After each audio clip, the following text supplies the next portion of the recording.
Welcome to Guide Guru. We hope this video helps. You start by verifying iOS and available storage so the image sets correctly. Open Photos and choose the image you want. Once done, tap the share icon and pick Use as wallpaper. Make sure to decide whether you set it for lock screen, home screen, or both now so you follow the right UI. If you prefer a live or dynamic image, locate that file type in Photos before moving forward.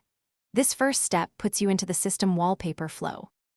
You now manipulate the image precisely. Pinch to zoom in or out and drag to center the important part. Once done, check how icons overlay. Toggle perspective zoom to enable or disable parallax. Make sure to test it because it changes apparent crop and motion. Tap the preview area to see lock screen and home screen mockups and judge widget and clock visibility. After adjustments, press Set and select the target screens so the system applies your chosen framing correctly. You finish by confirming Set Lock Screen, Set Home Screen, or set both so the phone stores your choice. If the crop or clock overlaps important detail, go back and adjust zoom or reposition.